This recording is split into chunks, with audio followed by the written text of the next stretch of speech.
አንድ ጥያቄ መጠየቅ ፈልጌ ነበር እና ሙስሊም መሆን ፈልጌ ነበር። ጥያቄስ ምንድን ነው? ችግር የለም። እሺ ሻሃዳ መያዝ ፈልጋለሁ። እሺ ምን ቃል አብረሽ የተከተልሽ? እሺ አሽሀዱ አላ ኢላሃ ኢለላህ ወአሽሀዱ አነ ሙሐመደን ረሱሉላህ አምና ነው አሁን የተቀበለችው ወይስ አስገድዳት ነው? አንተ ግን እኮ ክርስቲያን ማስለም አትችልም። ማስተማር ትችላለህ፣ ማሳመን ትችላለህ እንጂ ለምንድን ነው በአንድ ጊዜ ልጆቹን ለጠየቁ የተለያዩ መጽሐፍ ቅዱስ ሳታቀርብ ስልክ ላይ ያለ ጥያቄ መጀመሪያ ላይ የገባሁት ጥያቄ ሌላ ነው። ግን አሁን እስኪ ስለ ልጅቷ እንዴት ነው በአንድ ጊዜ ታሰልማት የቻልከው? ተመላልሳለ ሰው ትክክለኛ እውነት የቱ ጋ ነው ብለው ሰው ጠይቅ። አንተ የራስን ሃይማኖት ነው እኛ ጋር ነው አለ የምትለው የትኛው ጋር ነው? እስላም ጋር ነው፣ ሌላ ጋር የለም። አይሾው እስላም ጋር ነው። ላሳየህ፣ አሳየኝ። እሺ ቀጥተኛው እውነተኛው መንገድ የትኛው ነው? እኔና እኔ ሙስሊም ሊሆን ዛሬ ሱብሃነሁ ወተዓላ በነቢያት አንደበት ስማቸውን ነግሮላቸው ነበር። እነዚህን ግን አስተዋቸዋል። ይሄ ነው ነገር። ግን አንተ እንደው የምትፈልግ ከሆነ ሙሐመድ የሚለውን ቃል የምትፈልግ ከሆነ መጽሐፍ ቅዱስ ላይ አሁን ያለው ድረስ ሙሐመድ የሚለውን ስም አሳያለሁ። ትፈልጋለህ? እሺ አሳየኝ፣ ፕሊስ አሳየኝ። መርሐባ። አንተ የሚበልጥ ምናምን ክርስቲያኖች አንድ ነገር ስሙ፣ መናገር አልፈልግም ይሄን ነገር። እኛ ሙስሊሞች የራሳችንን እንድናሞግስ አልተፈቀደልንም። ግን ቁርአን ላይ ነው አይደል ያመጣሽው? እኔ ቁርአን የቀራሁት ሰነድ አለኝ ከነብዩ ሰለላሁ ዐለይሂ ወሰለም ጋር የኔ አቅሪ እያለ እስከ ነብዩ ሰለላሁ ዐለይሂ ወሰለም ጋር የሚደርስ የሆነ ሰነድ አለኝ። ከፈለጋቸው አውጥቼ አሳያቸዋለሁ። አንቺም ታመጫቸው ሰው ወይንም የሚነግሯቸው ሰዎች የላቸውም። በእርግጠኝነት ሰነድ የሚባል ነገር ታውቃላችሁ? እስከ ነብዩ ሰለላሁ ዐለይሂ ወሰለም ጋር ሰንሰለት ያለው ቂራአት አለኝ እኔ። ያውታችኋል አይደል? ያ ይሄ ቁርአን ዛሬ የምናነበውን እኔ ያፈዝኩት ምናልባት እናንተ የዛኔ የዛሬ 15 ዓመት 14 ዓመት ህፃን እያለሁ ነው የሸመደድኩት። በሙሉ ቁርአን ላይ ስንት ቦታ እንዳለ ታቦት የሚለው ቃል አውቃለሁ። 2 ቦታ ይገኛል። አንደኛ በሱረቱል በቀራ፣ ሁለተኛ ሱረቱ ጣሃ ላይ ይገኛል። ገዛቻለሁ አይደል?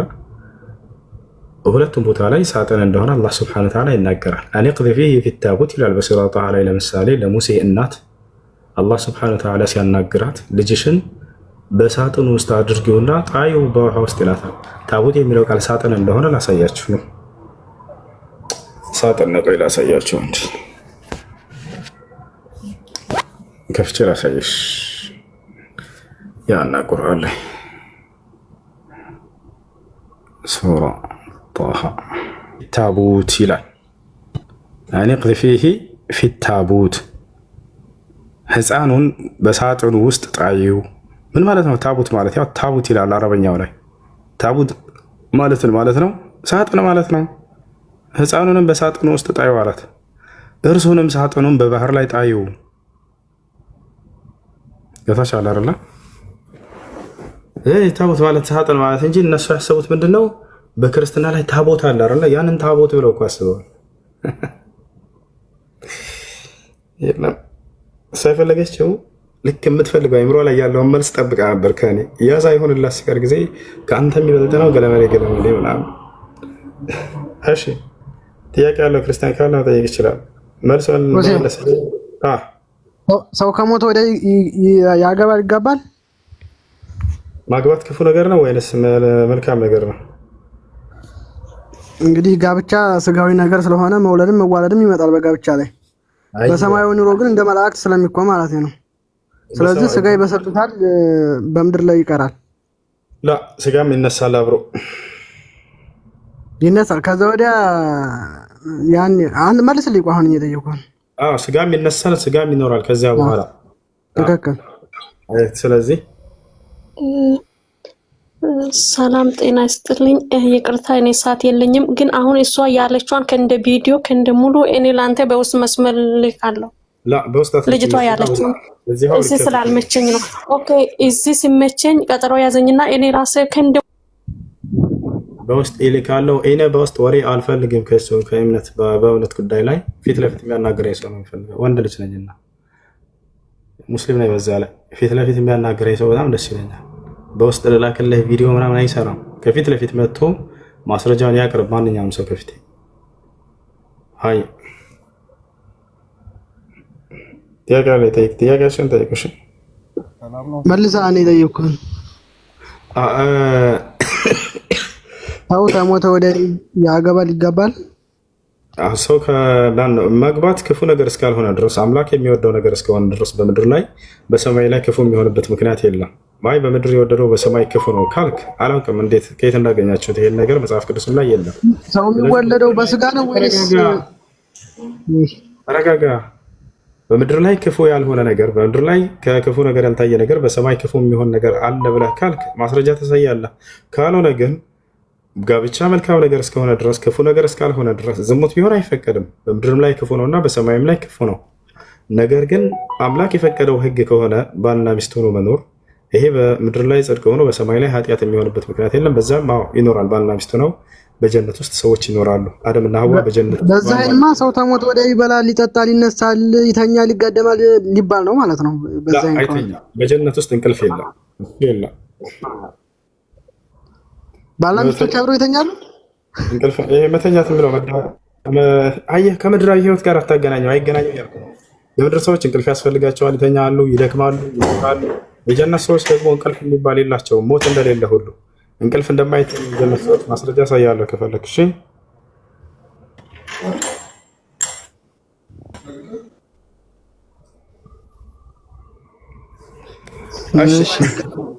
አንዴ ልጅቷ ጠየቀች። ደግሞ ሌላኛውን ሱረቱል በቀራ ላይ ያለውን ሳጥን እንደሆነ ላሳያቸው። ታቡት ነው ሳጥን እንደሆነ ይሄን እንግዲህ ይሄን ነው ተመልከቱ።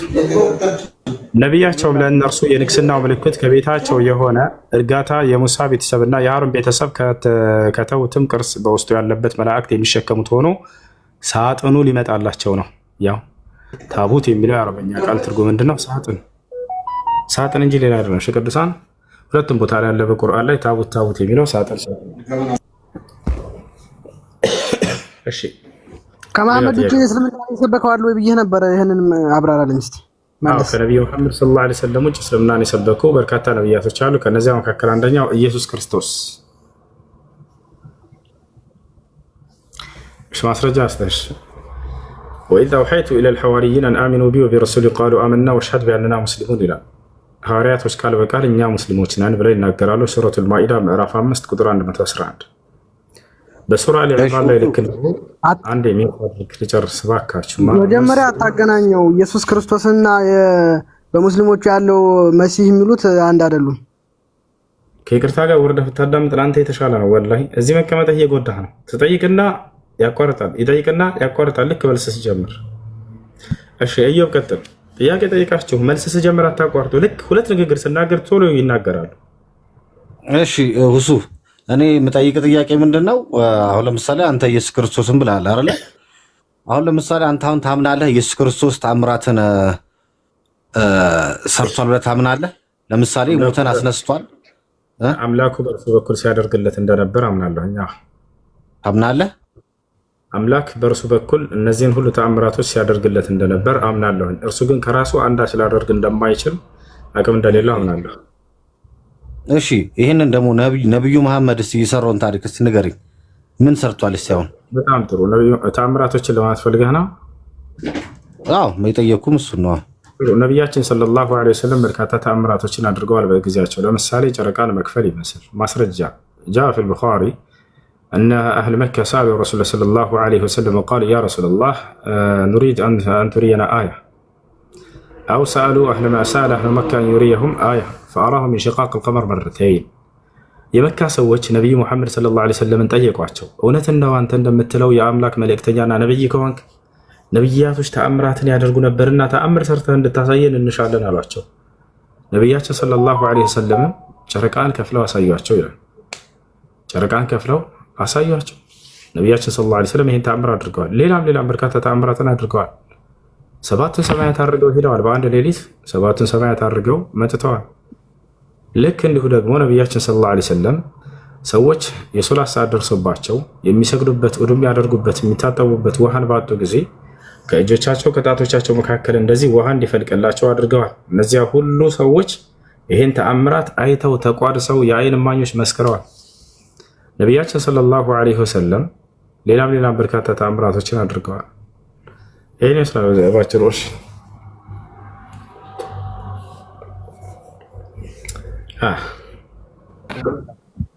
እናቴ ጥያቄ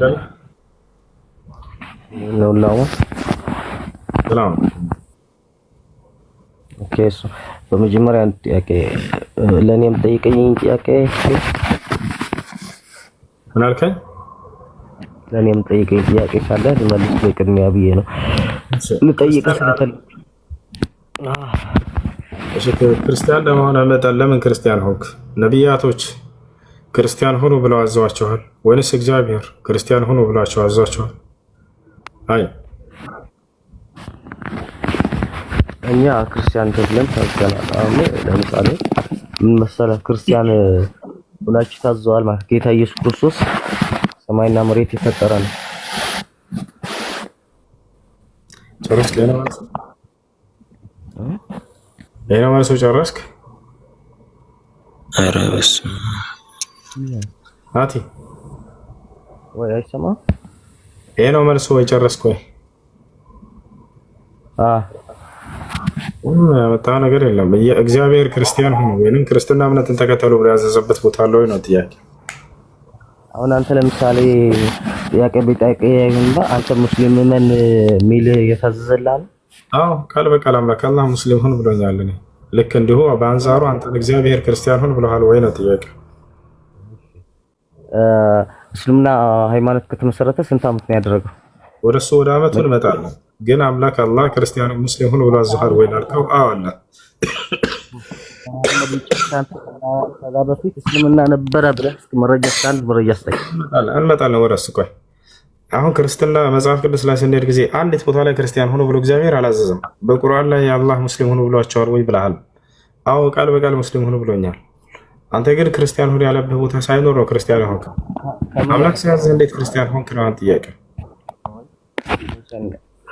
መጀመሪያ የተፈጠረ ፍጥረት እኮ መጀመሪያ እስልምና ተብሎ የተፈጠረ ሃይማኖት የለም። እባክህን ክርስቲያን ሆኖ ብሎ የታዘዘበት ቦታ አለ ወይ? እኔ ቃል በቃል ሙስሊም ሆኖ ብሎ የታዘዘበት ቦታ እንዳለ ላሳየህ ነው። አብሽር እንዳፈራ። መጽሐፍ ቅዱስ እግዚአብሔር ክርስቲያን ሆኖ ብሎ ያዘዘበት ቦታ አለ አለ። በእኔ ያመነ ይድናል ማለት ምንድን ነው? አልጠየቅኩህም። ክርስቲያን ሆኖ ብሎ ያዘዘበት ቦታ አለ ወይ እግዚአብሔር? አዎ እያልኩ እኮ ነው። የት አለ? ምዕራፍና ቁጥር ስጠን። በእኔ ያመነ ሁሉ ይድናል አለ። ይሄ ክርስቲያኑን ማለት ክርስቲያን ሆኖ ብሎ እግዚአብሔር ያዘዘበት ቦታ አለ ወይ? ይሄ እኮ ጥያቄ አይደለም እየጠየቀኝ ያለው አንተ። እና ምንድን ነው አሁን አንተ ምንም መልስ የሌለው ጥያቄ መጠየቅ እኮ መልስ የሌለው ጥያቄና አመሰግናለሁ። መልስ የለም። እኔ በዚሁ አንጻር ጠየቀኝ። እሱ ግን ቅድም እሺ በአንተስ ሙስሊም ሆኖ ብሎ አዘዋል ወይ አለ አለ። አያችሁት አይደል? አዎ አለ ስለው መልስ እንዳለው ሲያውቅ ጊዜ ምን አለ? ይሄ ግን ጥያቄ አይደለም ለኛ። እኔ ቃል በቃል አምላክ አላህ ወላ ተሙቱነ ኢላ ወአንቱም ሙስሊሙን ይላል። አደራ እናንተ ሙስሊሞች ሆናችሁ እንጂ እንዳትሞቱ እያለ አምላክ አላህ ቃል በቃል ራሱ ይናገረናል። እግዚአብሔር ግን አንዲትም ቦታ ክርስቲያን ሆኖ አላለም። ይሄ ነው። እሺ ወደ ነብያቶች ስንሄድም ነብያቶች ቃል በቃል ሙስሊም ሆኖ እያሉ ያዙናል። ለነገር ግን መጽሐፍ ቅዱስ ላይ አንድ ነብይ ክርስቲያን ሆኖ ያለ ነብይ የለም፣ በፍጹም አይታወቅም። ስለዚህ አምላክና ነብያቶች የማያውቁት ከሆነ ይህ እምነት ሰይጣናዊ እምነት እንጂ የአምላክና የነብይ እምነት ሊሆን አይችልም፣ በፍጹም ከይቅርታ ጋር ማለት ነው። አምላክና ነብያቶች ናቸው እምነትን ሊደነግጉልን የሚገባው። ነገር ግን አምላክም ነብያትም ያልደነገጉት ያላዘዙበት፣ አምላክም ክርስቲያን ሆኖ አላለ። አምላክም ነብያቶችም የአምላክ ነብያቶችን ክርስቲያን ሆኖ አላሉ። በእኛ ግን ይሄ ቃል በቃል ይሄን ጥያቄ ብታመጣ አምላክ አላህ ቃል በቃል ሙስሊም ሆኖ ብሎናል። ነብያቶችም ቃል በቃል ሙስሊም ሆኖ ብለውናል። ያዕቆብ ምን አለ? ወያዕቆብ ያ በንየ ኢነላህ አስጠፋ ለኩም ዲነ ፈላ ተሙቱና ኢላ አንቱም ሙስሊሙን ይላል። አደራ ሙስሊሞች ሆናቸው እንጂ እንዳትሞቱ እያለ ያዕቆብ ዓለይሂ ሰላም ያዛል። ነብያቶችም ቃል በቃል እኔ ሙስሊም ነኝ እያሉ ይናገራሉ። አንድ ነብይ ግን መጽሐፍ ቅዱስ ላይ እኔ ክርስቲያን ነኝ ያለ የለም። ለታሪክ ኖህን ብንወስድ በሰማይ ሙስሊም ይላል። ኡሚርቱ አን አኩነ ሚነል ሙስሊሚን ይላል። እኔ ከሙስሊሞች እንደሆን ታዘዝኩ እያለ ይናገራል። ይሄ ጥያቄ ቀጥታ መጽሐፍ ቅዱስ ላይ ብንወስደው መልስ የለውም። አንዲትም ቦታ እግዚአብሔር ክርስቲያን ሆኖ አላለም። ነቢያቶችም ክርስቲያን ሆኑ አላሉም። አንድም ነቢይ እኔ ክርስቲያን ነኝ አላለም። አንድ የመጽሐፍ ቅዱስ ጸሐፊ እንኳን አንዲትን ነቢይ ለታሪክ ጠቅሶ ሙሴ ወይም አከሌ ነቢይ ክርስቲያን ነው የሚል የለም። እኛ ጋር ግን አብርሃም ሙስሊም ነው የሚል ቃል በቃል ታገኛለህ። ማካነ ኢብራሂሙ የሁድየን ወላ ነስራንየን ወላኪን ካነ ሐኒፈን ሙስሊማ። አብርሃም ሙስሊም ነበር፣ 4 ነጥብ ቃል በቃል። አብርሃም ክርስቲያን ነበር ወይ ሙሴ ክርስቲያን ነበር የሚላለው የመጽሐፍ ቅዱስ ላይ አንድ ነቢይ የለም፣ ወፍ የለም። ከአምላክም ከነቢያትም ዘንድ እውቅና ከሌለው ይህ እምነት መለኮታዊ እምነት ሳይሆን ሰይጣናዊ እምነት ነው። ከዚህ እምነት ውጡ፣ ወደ ነቢያት ወደ አምላክ መንገድ ተመለሱ። ጥያቄ አለ፣ ይቀጥል። እሺ እኔ ልቀጥልና፣ እሺ አሁን እኔ እንደራሴ ፕሮቴስታንት ነኝ እና በፕሮቴስታንትም በሐዋርያትም በኦርቶዶክስ እምነትም እና በእንትንም በእስልምና ማርያም ኢሳን በእናንተ ኢሳን ወልዳ በረት ውስጥ እንደተወለደች እንትን እንዳለች አለ። በቃ አስተዳደጉ ምናምን አንድ ነው። በፕሮቴስታንትም ብትሄድ አስተዳደጉም ሁሉም ነገር አንድ ነው እና የሚለያየው መጨረሻ አካባቢ አሁን በእኛ በፕሮቴስታንት ኢየሱስ ክርስቶስ ተሰቅሏል እንደዚሁ ይላል። ደግሞ በእንትን አሟሟቱን ግልጽ ብታደርግልኝ ነው። እኔ በእስልምና በኩል የኢሳን አሟሟት ግልጽ ብታደርግልኝ ነው። መልካም። እሺ ዒሳ ዓለይሂ ሰላም ከድንግል ማርያም ማንም ወንድ ሳይነካት ተአምራዊ በሆነ መንገድ አምላካችን አላህ ሱብሓነሁ ወተዓላ አስገኝቶታል። አሟሟትን ነው ልጅ የፈለገው። እንደኛ እንደ አምላካችን አላህ ሱብሓነሁ ወተዓላ ቀጥታ ሲነግረን ወማ ቀተሉሁ ወማ ሰለቡሁ ወላኪን ሹቢሀ ለሁም ይላል። ከመጀመሪያ ታሪኩን ልንገራችሁ። አይሁዶች እርሱን ለመግደልና ለመስቀል አሴሩበት። ይዞት የመጣላቸውንም ተአምር እነዚህ ተአምር ሳይሆኑ ድግምቶች ናቸው አሉት። አንተም እውነተኛ ነብይ ሳትሆን ሐሰተኛው መሲህ ነህ አሉት። ሐሰተኛው መሲህ ተሳለቁበት። ስለዚህ ለአንተ መገደል ነው የሚገባህ አሉት። እርሱን ለመግደል አሴሩ። ወመከሩ አለ አምላካችን አላህ፣ አደሙበትም አሴሩበት አለ። አላህ ግን መሲሁን አሳልፎ ሊሰጣቸው አልፈለገም፣ ሊያድነው ፈለገ።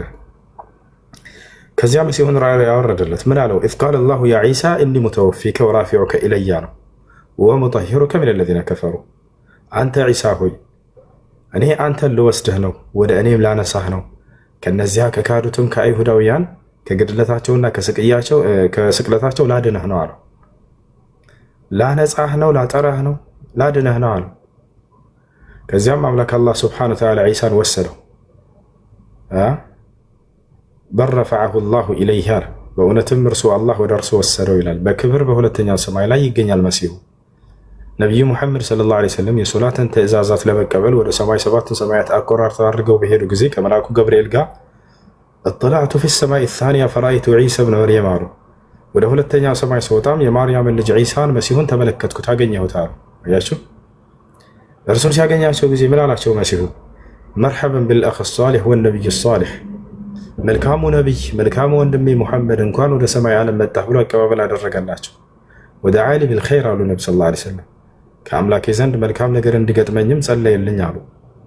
እና መሲሁ ነቢዩ ሰለላሁ ዐለይሂ ወሰለም ተገናኝተዋል፣ ሁሉ አይተውታል።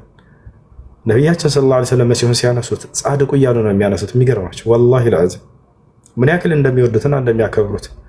ፈአቁሉ ከማ ቃለ ልዓብዱ ሷሊሕ ይላሉ። ጻድቁ የአላህ ባሪያ እንዳለ ምንም እላለሁ እያሉ ይናገራሉ። ጻድቁ ብሎ የገለጹት እርሱን ነው። አንደኛ መሲሁ ለምድራዊ ህይወቱ የሚኖር ሰው አይደለም። ለአምላክ ክብር በጣም ቀናተኛ ነው። አይታችሁት ከሆነ ስለ አምላኩ ሁሌ ይናገራል። ተአምራትን ባደረገ ቁጥር ስለ አምላኩ ነው የሚናገረው። አስተውላችኋል? በሁለቱ ምዕራፎች ላይ ማኢዳና አሊ ዕምራን ላይ ተአምራቶች የተገለጸበት መሲሁ እያንዳንዱ ተአምር በገለጸ በተናገረ ቁጥር የአላህን ፍቃድ ያስገባል። የአላህን ኃይልና ችሎታ ይገልጻል። ሁሉንም ተናግሮ አይደለም ተአምራቶችን የሚገርማቸው መጨረሻ ላይ ይህ ሁሉ ግን ከአላህ ነው ላ በእያንዳንዱ በየመካከል የአላህን ኃይል ይናገራል። ምን እንደሚል ተመልከቱ። ወረሱለን ኢላ በኒ እስራኤል፣ ወደ እስራኤላውያን ልጆች የተላኩኝ መልእክተኛ ነኝ አለ። እኔ ቀድ ጅእትኩም ቢአየት ምን ረቢኩም አለ። እኔ ከጌታችሁ የሆኑ ተአምራቶችን ይዤላችሁ መጣሁኝ አለ። ከማን? ከጌታችሁ ብሎ ጀመረ። ተመልከቱ፣ ወደ አምላኩ አስጠጋ እነዚህን ሁሉ ተአምራቶች። የመጀመሪያውን ተአምር ሲገልጽ ምን አለ? እኔ አኽሉቁ ለኩም ሚነ ጢኒ ከሀይአት ጠይሪ ፈአንፉኹ ፊሂ ፈየኩኑ ጠይረን ቢኢዝኒላህ አለ። ወኡብሪኡ ልአክመሀ ወልአብረሰ ወኡሕዪ ልመውታ ቢኢዝኒላህ አለ። አሁንም ወኡነቢኡኩም ቢማ ተእኩሉነ ወኡሕዪ ልመውታ ቢኢዝኒላህ ወኡነቢኡኩም ቢማ ተእኩሉነ ወማ ተደኺሩነ ፊ ቡዩቲኩም እያለ ይናገራል። አኒ አኽሉቁ ለኩም ሚነ ጢን ከሀይአቲ ጠይር ፈአንፉኹ ፊህ ፈየኩኑ ጠይረን ቢኢዝኒላህ። እኔ ከጭቃ የወፍ ቅርጽ እሰራላችኋለሁ፣ በእርሷም ላይ እፍላለሁ፣ ከዚያም በአላህ ፍቃድ በራሪ ወፍ ትሆናለች አለ። በማን ፍቃድ አለ? በአላህ ፍቃድ ብሎ ቶሎ ብሎ የአላህን ኃይል ገለጸ በእርሷ ላይ። ቀጥሎ ምን አለ? ወኡብሪኡ ልአክመሐ ወልአብረሰ ወኡሕይል መውታ ቢኢዝኒላህ። መናገር የተሳናቸውን እፈውሳለሁኝ፣ እንዲሁም ለምጽ ያለባቸውን እፈውሳለሁኝ፣ ሙታንንም አስነሳለሁኝ በአላህ ፍቃድ አለ። አያችሁ፣ ሁሉንም ተአምራቶች ገልጾ ለምን መጨረሻ ላይ በአላህ ፍቃድ ብሎ አልጠቀልላቸውም? እያንዳንዱን እየገለጸ ግን የአላህ ፍቃድ የአላህ ፍቃድ የአላህ ፍቃድ እያለ የአላህን ኃይልና ችሎታ በየመካከሉ ይገልጽላቸው ነበር። ምን ልላችሁ የፈለኩት መሲሁ ስለ አምላኩ ክብር የሚናገር እንጂ ስለ ራሱ መጥቶ እኔን አምልኩኝ እኔ አምላካቸው ሊል አልመጣም። እነዚያ ተአምራቶች ሁሉ ማድረጉ ምንድን ነው የሚያሳዩት? ገና ሲጀምር ጀምሮ የኔ አምላካችሁ መልእክተኛ ነኝ ያለ የመልእክተኛነቱ ማረጋገጫ ናቸው። እውነተኛ መልእክተኛ እንደሆነ ማረጋገጫ ናቸው ተአምራቶቹ፣ የአምላክነት ማረጋገጫ አይደሉም። መጨረሻ ላይ መሲሁ ምን አለ ቀጥሎ? ወኡነቢኡኩም ቢማ ተእኩሉነ ወማ ተደኽሩነ ፊ ቡዩቲኩም ኢነ ፊ ዛሊከ ለአየተን ለኩም ኢን ኩንቱም ሙእሚኒን አላቸው። ወሙሰዲቀን ሊማ በይነ የደየ ሚነ ተውራት ወሊኡሒለ ለኩም በዕደ ለዚ ሑሪመ ዐለይኩም ወጅእቱኩም ቢአየትን ሚን ረቢኩም። ከጌታችሁ የሆኑ ተአምራቶችን ይዤላችሁ መጣሁኝ አለ። ደገመ አሁንም ፈተቁላህ ወአጢዑን አላቸው። አላህን ፈርታችሁ አሁን የማዛቸውን ትእዛዝ ታዘዙኝ አላቸው። መሲሁ ተአምራቱን ከማሳየቱ በስተጀርባ ምንድን ነው የፈለገው? አስተምሮቱ ምንድን ነው? ከሰው ምንድን ነው የፈለገው ቢለውን አሁን ሊናገር ነው። አላህን ፍሩና አሁን የማዛቸውን ትእዛዝ ታዘዙኝ አለ። ምን አዘዛቸው? ኢነላህ ረቢ ወረብኩም ፈዕቡዱሁ ሃዛ ሲራጡን ሙስተቂም። ለዚህ ነው የመጣው። የእኔም ጌታ የእናንተም ጌታ እርሱ አላህ ብቻ ነው፣ እርሱንም በብቸኝነት ተገዙት፣ ይህ ነው ቀጥተኛው መንገድ አላቸው። በስ ይህ ነው በቃ ትእዛዙ። መሲሁ የፈለገው ይሄን ነው። አምላኩን አምልኩ ሊል መጣ እንጂ እኔን አምልኩ ሊል አልመጣም ፍጹም። እስካሁንም ድረስ መጽሐፍ ቅዱስ ላይ አንዲት ቦታ ኢየሱስ ክርስቶስ እኔን አምልኩኝ ያለበት ቦታ የለም። አምልኮ ሁሉ ለዚያ ለአንድ አምላክ እንዲደረግ ነው የሚፈልገው እርሱ። ቦታቸዋል። እንደ አጠቃላይ እንቀጥል። ከዚያ በኋላ አምላካችን አላህ ሱብሓነሁ ወተዓላ መሲሁን አዳነው፣ ወሰደው፣ በሰማይ ላይ ይገኛል። አሁን ስለ አሟሟቱ ስንመጣ ጊዜ መቼ ነው የሚሞተው የሚለውን በቁርአን ላይ በሐዲስ ላይ እየተነገረው ልንገራቸው። በሱረቱ አኒሳ ላይ አላህ ይናገራል። ወኢን ሚን አህሊል ኪታቢ ኢላ ለዩእሚነነ ቢሂ ቀብለ መውቲሂ ወየውመል ቂያመቲ የኩኑ ዐለይሂም ሸሂዳ አለ። የትንሣኤ ቀን ከመድረሱ በፊት ዳግም ወርዶ በምድር ላይ እንደሚሞት እየተናገረ ነው። አሁን በሰማይ ነው ያለው፣ ይወርዳል። የዘመኑ ፍጻሜ ከመድረሱ በፊት መሲሁ ወደ ምድር ይወርዳል። የዛኔ ይሞታል። ወኢን ሚን አህሊል ኪታብ ከመጽሐፉ ባለቤቶች አንድ የማይኖሩም፣ የመጽሐፉ ባለቤቶች አይሁድና ክርስቲያኖች አንዲት የማይኖሩም ባላ ኢላ ለዩእሚነነ ቢሂ ቀብለ መውቲሂ እርሱ ከመሞቱ በፊት የሚያምኑ ቢሆን እንጂ አለ። በትክክለኛው መንገድ በኢስላም ያምናሉ። ይዛኔ ነቢ ሰለላሁ ዐለይሂ ወሰለም ይህን ሐዲስ ላይ ሲናገሩ ፈዩህሊኩ ላሁ ኩለል ሚለል ፊ ዘማኒሂ ወላ የብቃ ኢላ ልእስላም አሉ። መሲሁ ዳግም ወደ ምድር በሚወርድ ጊዜ ሁሉም እምነቶች አላህ ያጠፋቸዋል። የዛኔ ከኢስላም በስተቀር ሌላ ማንም እምነት ምድር ላይ አይኖርም ብለው ተናገሩ።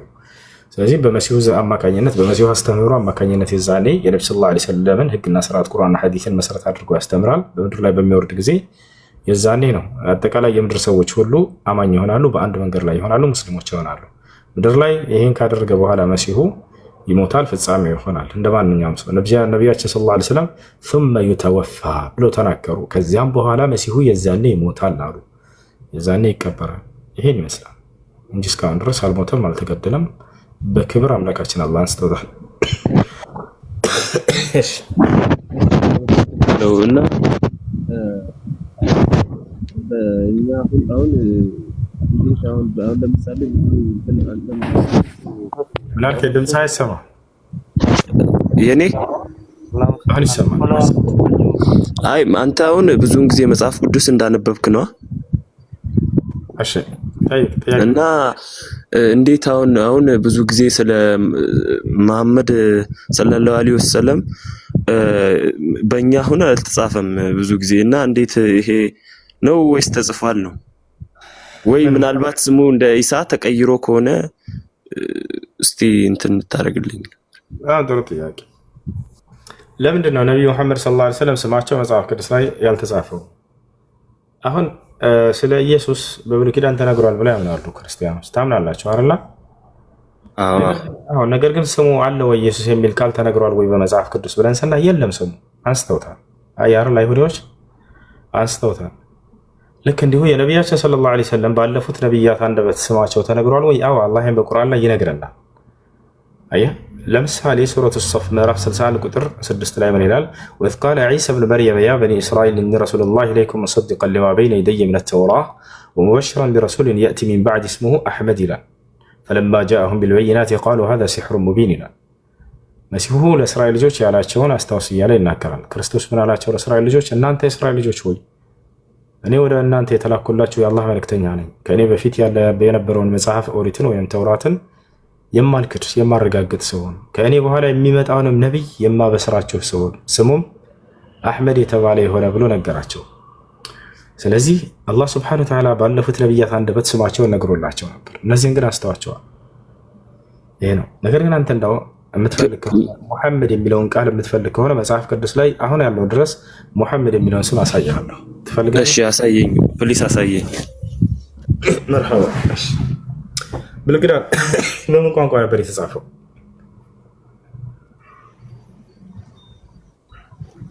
ብሉይ ኪዳን በምን ቋንቋ ነበር? በዕብራይስጥ ነው የተጻፈው አይደለ? አሁን ባይብል ላይ እንገባለን። መጽሐፍ ቅዱስ ላይ ሙሐመድ የሚለውን ስም ላሳያቸው ነው። ክርስቲያኖች ተመልከቱ። ያው እነዚህ ጋር ባይብል ላይ ገብተናል። እሺ መጽሐፍ ቅዱስ እዚህ ጋር ምዕራፍና እንትን እናስገባ። ከኦሪት ዘፍጥረት እስከ ራዕይ ድረስ አለላችሁ። ሰንግ ኦፍ ሰሎሞን እንገባለን። እዚህ ጋር ያውና መኃልየ ዘሰሎሞን ይታያል። እዚህ ምዕራፍና ቁጥር እናስገባለን። 5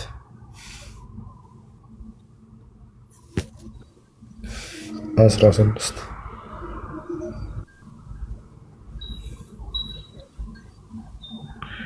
እሺ ያና ሰንግ ኦፍ ሰሎሞን 5:16 አሁን በብራይስጥ ሰንግ ኦፍ ሰሎሞን 5:16 ያው አሁን ሂብሩ የሚለው ጋር እዚህ ጋር እንገባለን። እሺ ሂብሩ ላይ እንግባ።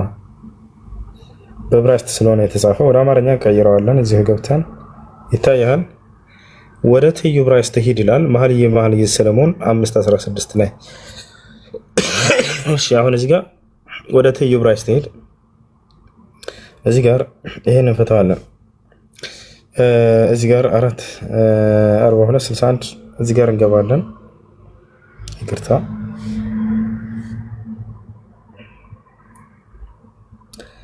እዚህ ጋር እንገባለን። አሁን ይሄን ወደ አማርኛ እንቀይረው። ወደ አማርኛ ቀይሮልናል። ወደ ታች እንወርዳለን። ምንድነው ይሄ ከተባለ ስም ነው። የንግግር ክፍል ይላል ስም ነው። ለዚያም የወንድ ልጅ ስም ነው። ማን እንደሆነ ወደ ታች እንመልከት። እንውረድ።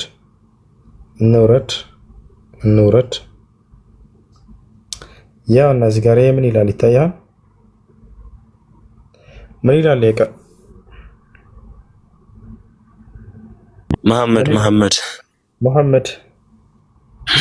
መሐመድ የት ላይ? ባይብል ላይ መሐመድ በዕብራይስጥ ምን ማለት ነው? እሱ ያዘው እኮ እንትኑን አንብብልኛ። ጥቅሱን አንብብልኝ። አጭበርባሪ ያይሰደው አይችላል። ከታች አለ። አንተ አይደለም ሁሴን ሰላም ነው። ቆይ አንዴ። እሺ አሁን እንደና የመጣ ነው ሙሐመድ የሚለውን ቃል አሳይ ነው አይደል? ልክ መጽሐፋቸው እንደሆነ ያውቃሉ። ከመጽሐፋቸው ነው። አዎ መጽሐፉ እንደሆነ በጣም አውቄያለሁ፣ አይቼዋለሁ፣ ተረድቻለሁ። ግን ጥቅሱን ብታነብልኝ በጣም ደስ ይለኛል። እሺ አስተዋጽኦሽ በጣም ግልጽ እንዲሆንልኝ ማለት ነው። አዎ ሙሐመድ የሚለውን ስም አሳየኝ ነው ያልከው። ሙሐመድ የሚለውን ስም አሳየው። ቀጣይ ጥያቄ ምንድን ነው?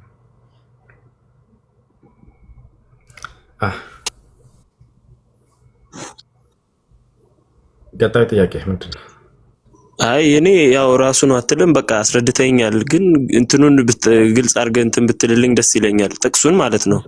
እሺ ጥቅሱን ላስረዳ። አማርኛው ላይ መቼም አማርኛው ትርጉም መጽሐፍ ቅዱስ ኢትዮጵያ ክርስቲያኖች የተረጎሙትን ሙሐመድ ብለው ያስቀምጡላቸው። ሙሐመድ ብለው ያስቀምጡላቸው ሰለሙ ማለት ነው። ማነው ይሄ ሙሐመድ ብላችሁ መጠየቃቸው አይቀርም። ግን እኛ የምናግዛቸው ምንድን ነው? ወደ ዕብራይስጡ ጋር የመጀመሪያ የእናት ቋንቋው መጽሐፍ ቅዱስ የተጻፈበት ዕብራይስጥ ነው አይደለ? አዲስ ኪዳን በግሪክ ተጽፏል አይደል? ቀጥታ እዛ ሄዳችሁ ያንን ወደ አማርኛ ራሳችሁ ቀይሩት። በሰጠናቸው ምዕራፍና ቁጥር ባይብል ብላችሁ ከፍታችሁ እዛው ላይ ስትሉ ጊዜ ሙሐመድ የሚል ቃል በቃል ይገኛል። አሁን እዚያ ላይ ያለውን ተርጉምልኝ። እንደው ምን ለማለት ተፈልጎበት ነው ከተባለ እንመልከት የአማርኛውን መጽሐፍ ቅዱስ እዛ ላይ ያለው ማለት ነው። ምን መሰለህ የሚለው መኃልየ ሰለሞን ምዕራፍ 5 ቁጥር 16 ላይ ምን ይላል? እሱ ነው አይደል? የአማርኛው እንዳይልህ ነው የፈለከው ወይስ ምንድነው? እዚያው ላይ ወንድ ልጅ ስም እንደሆነ ራሱን ነው። ምዕራፉን እስቲ ንገረኝ። ማለት መጽሐፍ ቅዱስን ምዕራፉን ማለት ነው። 5:16 መኃልየ ሰለሞን።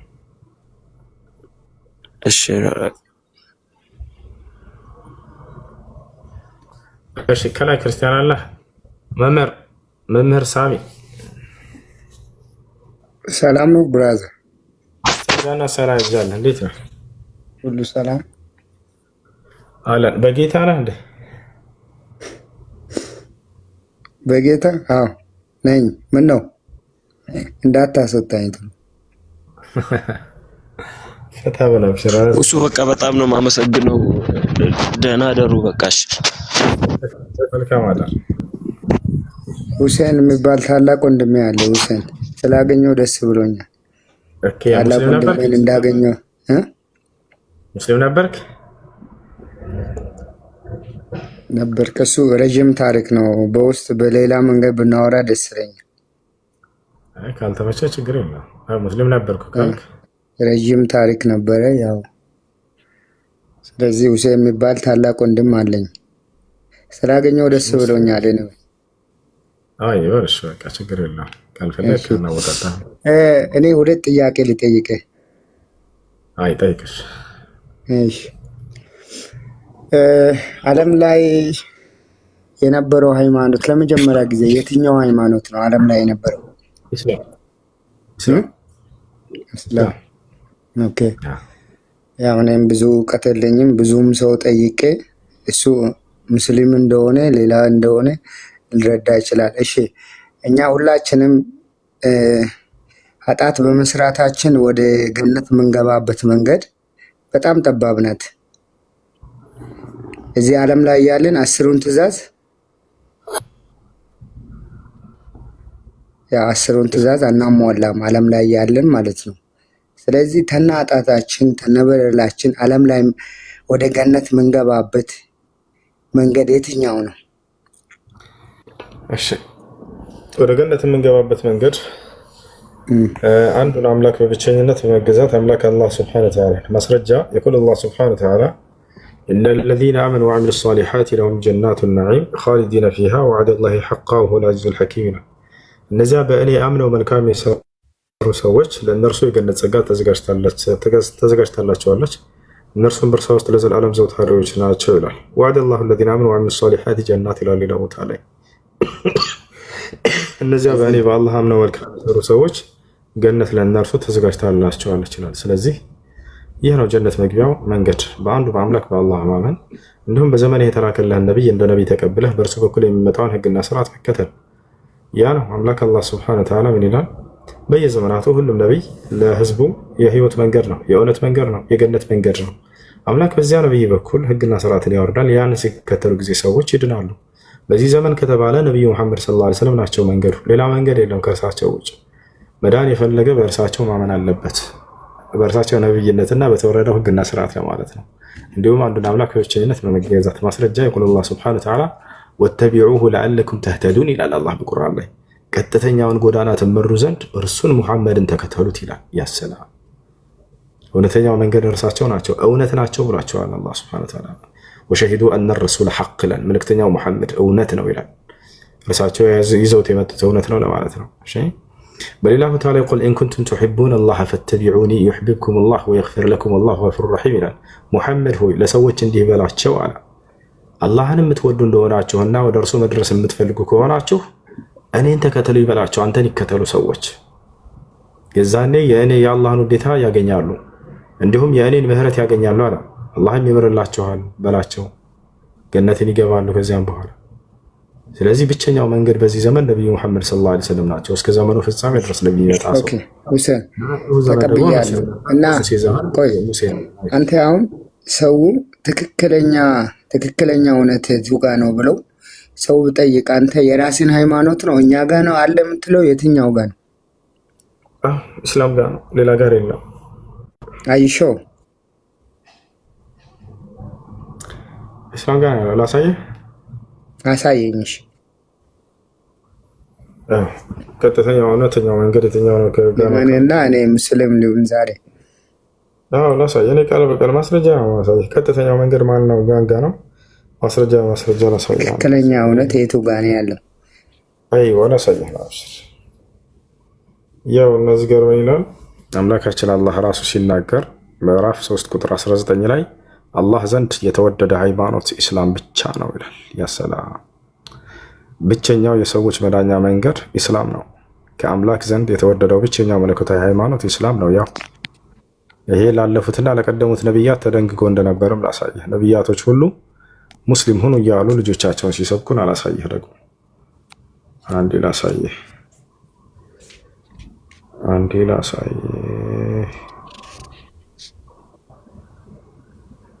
ነቢያቶች ምን እንዳሉ ተመልከቱ። ለዚህ ትክክለኛ እውነት ያለው ሙስሊም ጋር ነው ማለት ነው።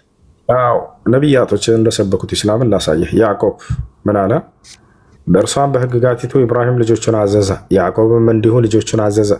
ልጆቼ ሆይ አለ ያዕቆብ፣ ልጆቼ ሆይ አላህ ለእናንተ ሃይማኖትን መረጠ፣ ስለዚህ እናንተ ሙስሊሞች ሆናችሁ እንጂ አትሙቱ አላቸው። ያሰላም አምላክ ቅድም ምን አለ? ቀጥተኛ ሃይማኖት ከኔ ዘንድ ኢስላም ብቻ ነው አለ። አሁን ደግሞ ነቢያቶች ምን አሉ? ሙስሊሞች ሆናችሁ እንጂ አትሙቱ እያሉ ልጆቻቸውን ይሰብኩ ነበር። የያዕቆብ ልጆችም ወረድ ብሎ እዚህ ጋር ሁላቸውም ሙስሊሞች ነን ይሉታል። ዮሴፍ ምን አለ? የያዕቆብ ልጅ እና ላሳየህ። የዮሴፍ ምዕራፍ ላይ ዮሴፍ እኔ ሙስሊም ነኝ እያለ ይናገራል። ዮሴፍ ወደታች እስከ ሐዋርያት ድረስ እንሄዳለን። ሐዋርያቶች ቃል በቃል እኔ ሙስሊም ነኝ ያሉበትን ገና አሳያቸዋለሁ። ዮሴፍ ምን አለ? ኑ ላሳያችሁ።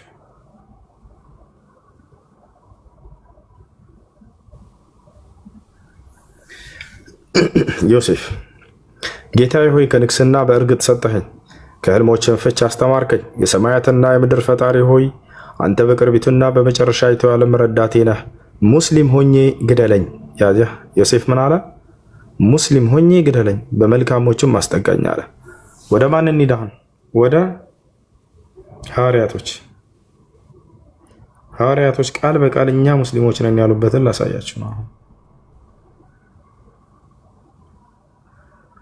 ሐዋርያት የክርስቶስ ተማሪዎች ምን አሉ? ሐዋርያት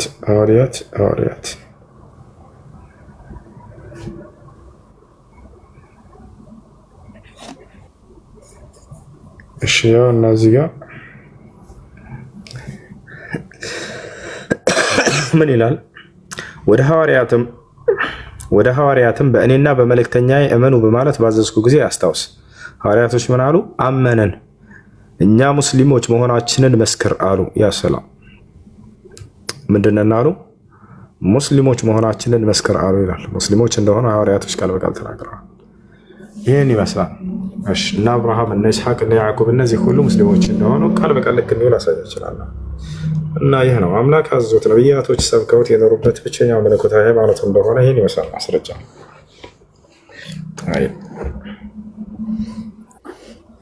ኦኬ፣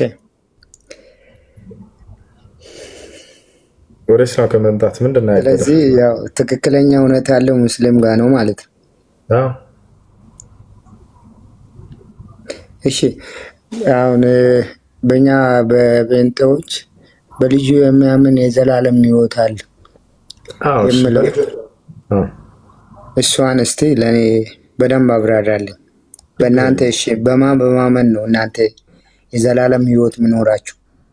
በልጁ ማመን ማለት ምን ለማለት ነው የሚለውን አሁን እንረዳው። እሺ፣ በልጁ ማመን ማለት ክርስቶስ እንደሆነ ማመን ማለት ነው። እሺ፣ ምክንያቱም አይሁዶች ክደው ነበር፣ ክርስቶስ መሆኑን ክደዋል። ክርስቶስ ማለት ኢየሱስ ክርስቶስ ከአምላኩ ዘንድ የተቀባና የተመረጠ መሆኑን የሚገልጽ እንጂ ሌላ ነገር አይደለም።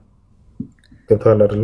በሱ የሚያምን የዘላለም ሕይወት አለው ተብሏል። ምን ብሎ የሚያምን? እሺ፣ አንተ የዘላለም ሕይወት የምትመኘው በማ በኩል ነው? በመሐመድ በኩል ነው? አንድ መጀመሪያ እሱን እንጨርሰው። የመጽሐፍ ቅዱስ በልጁ ማመን ማለት እርሱ ክርስቶስ እንደሆነ ማመን ለማለት ነው። እሺ፣ የተቀባው ወይም ክርስቶስ። ይሄ ደግሞ የአምላክነት መገለጫ አይደለም። አምላክ ራሱ ነው የቀባው። አምላክ ራሱ ነው ክርስቶስ ያደረገው። የሐዋርያት ሥራ ምዕራፍ 2 ቁጥር 38 ላይ ይህን ኢየሱስን እግዚአብሔር ጌታም ክርስቶስም እንዳደረገው የእስራኤል ወገን ሁሉ ይወቅ ይላል አይደለ? ስለዚህ ማዕረግ ነው ይሄ የተሰጠው ማዕረግ እንጂ ሌላ አይደለም። ክርስቶስ መሆኑን ማመን እኛም እናምናለን እኮ። አላህ ቃል በቃል መሲህ ነው ብሎ በቁርአን ላይ ገልጾልናል። መሲህ ማለት ክርስቶስ ማለት ነው አይደል?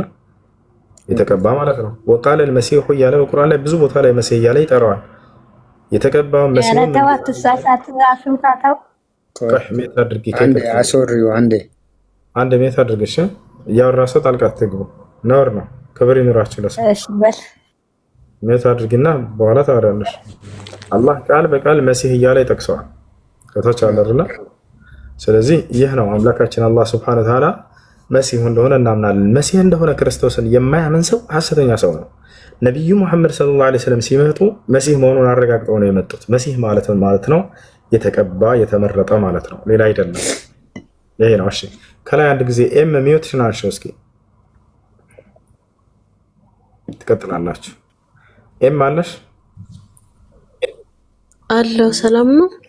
ሰላም፣ እንዴት ነሽ? ደህና ነሽ? ይቅርታ ቀደም ዳታ አውጥቶኝ ነው። እሺ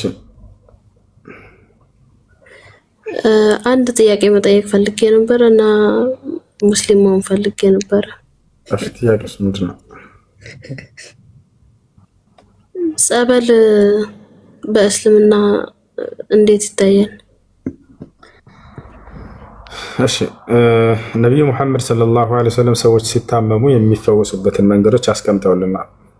ጸበል እንዲህ ውሃ በመረጨት ምናምን ሳይሆን የአምላክን ቃል በእኛ ላይ በማንበብ ነው። ነቢያችን ሰለላሁ ዐለይሂ ወሰለም ሐዲስ ላይ ሲናገሩ ኢስተርቁ ሚነል ዐይን ፈኢነል ዐይነ ሐቅ አሉ። በአይንናስ በሲሕር በጅን በቡዳ ምናምን ለተለከፉ ሰዎች ቁርአንን የአምላክን ቃል አንብቡላቸው፣ በእነርሱ ላይ ቅሩባቸው ብለው ተናግረዋል። መልአኩ ጅብሪል ዐለይሂ ሰላም ወይም ገብርኤል ለነቢ ሰለላሁ ዐለይሂ ወሰለም እየመጣ ይህን ነገር ያስተምራቸው ነበር። ነቢያችን ሰለላሁ ዐለይሂ ወሰለም በታመሙ ሰዎች ላይ ቁርአንን ይቀሩላቸው ነበር፣ ከዚያም ይፈወሳሉ። እስካሁንም ድረስ ለአላህ ምስጋና ይገባው። ቁርአንን የሐፈዙ ልጆች የታመመ ሰውን በየአካባቢው እየቀሩ ይፈውሳሉ። ያንን በእርሱ ላይ ያለውን ጋኔን ያስወጡለታል። ይህን ህፃን እያለን እኛ እዚያ ሀገራችን ላይ የምናደርገው ነገር ነበር። ስለዚህ በውሃ ሳይሆን ሰዎችን የምንፈውሰው እኛ ከአምላካችን ዘንድ በነቢ ሰለላሁ ዐለይሂ ወሰለም በኩል በመጣው መለኮታዊ ቃል በዚያ ነው ሰዎች የሚፈወሱት። አላህ በቁርአን ላይ ወኑነዚሉ ሚነል ቁርአን ማ ሁወ ሽፋኡን ሊናስ እያለ ይናገራል። በዚህ በቁርአን ውስጥ ለሰዎች ፈውስ የሚሆንን ቃል አወርዳለሁ እያለ ይናገራል። በሌላ ቦታ ላይ አምላካችን አላህ ሱብሓነሁ ወተዓላ ፊህ ሽፋ እያለ ይናገራል። በእርሱ ውስጥ ፈውስ አለ እያለ ይናገራል። ያ አዩሃ ናስ ቀድ ጃአትኩም መውዒዘቱን ሚን ረቢኩም ወሽፋኡን ሊማ ፊ ሱዱር፣ መድኃኒት የሆነ ፈውስ የሆነ ቃል እያለ ቁርአንን አላህ ይገልጸዋል። እና በእርሱ ነው ሰዎች የሚፈወሱት በአምላክ ቃል።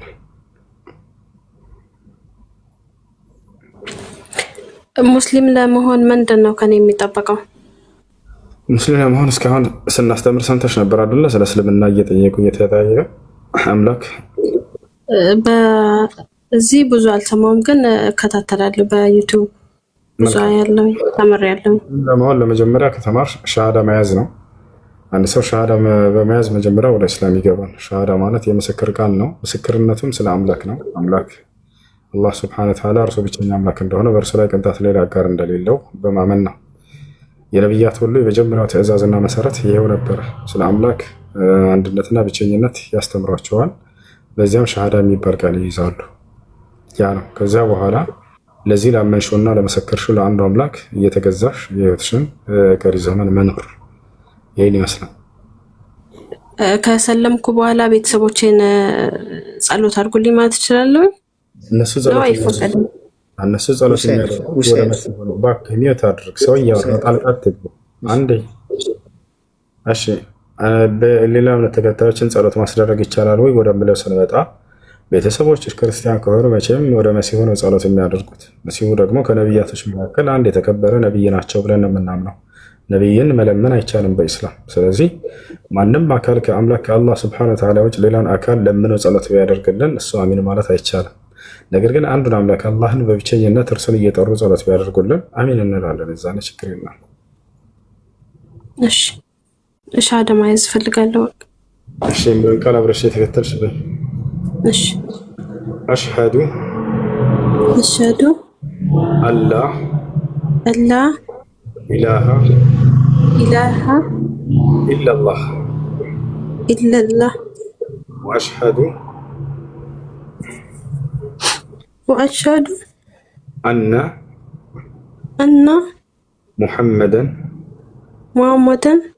ረሱሉላህ ረሱልላህ ማሻአላህ ለአላህ ምስጋና ይገባው። ከዚህ በኋላ ሙስሊም ነሻል። አሁን ያልሽው ቃል የሸሃዳ ቃል ወይንም የምስክር ቃል ይባላል። ትርጉሙ አሽሀዱ አን ላ ኢላሀ ኢለላህ ማለት እነሆ ከአንዱ አምላክ ከአላህ በስተቀር በእውነት የሚመለክ ሌላ አምላክ የለም ብዬ መሰክራለሁ ማለት ሲሆን አሽሀዱ አን ረሱሉላህ ማለት አስገድዳት ነው ወይ አምና ነው የተቀበለችው? አላህ መልእክተኛና ነብይ ናቸው ብዬ መሰክራለሁ ማለት ነው። አንድ ሰው እስልምናን በተቀበለ ጊዜ ምን ያገኛል ከተባለ በተቀበለበት ጊዜ ያለፈ ኃጢአቱ ሁሉ እየሰማት ነው ተዋት እና አንድ ሰው በሰለመበት ቀን ያለፈ ኃጢአቱን ሁሉ ምህረትና ስርየት ያገኛል። ነብዩ ሰለላሁ ዐለይሂ ወሰለም አልኢስላም የጅቡ ማ ቀብለሁ አሉ። እስልምና ክርስቶስ ያለው ኃጢአት ያስተሰርያል አሉ። እሺ ስለሚቀጥል በኋላ ማለት ዱዓ አድርጉልኝ ፈጣሪ እንዲያጽናኝ። ሁሴን አምና ነው አሁን የተቀበለችው ወይስ አስገድዳት ነው?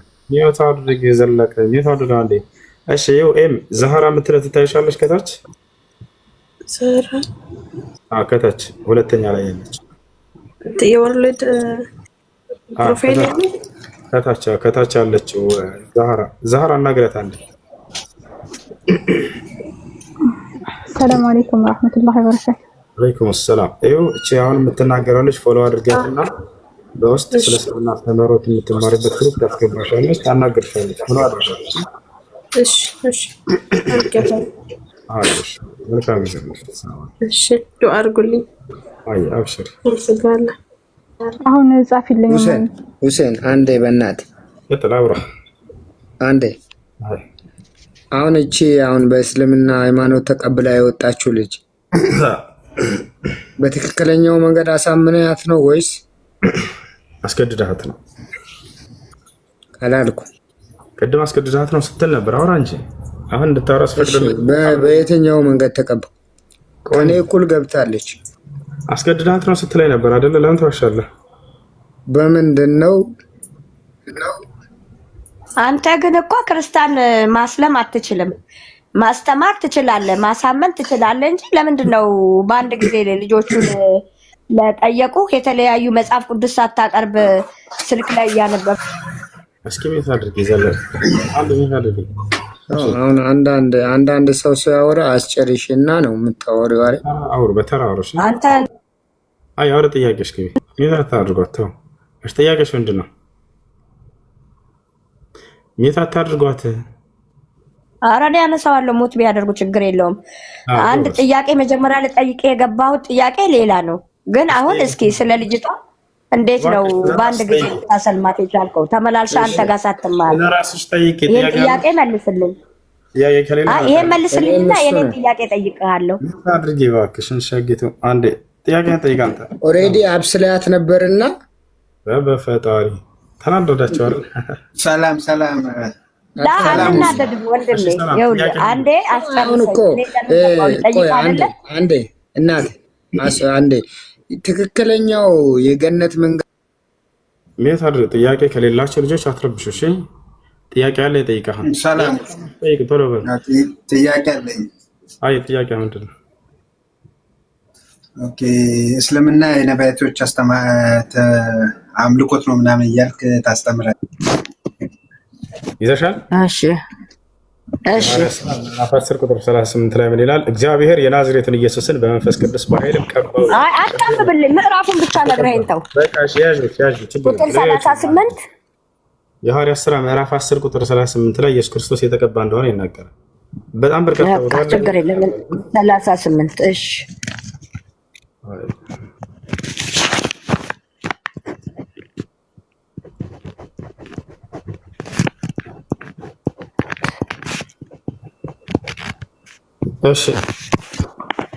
እሺ አመሰግናለሁ። አየዋለሁ። ነገ ማታ እመልሳለሁ አንተ ጋር። ለናደር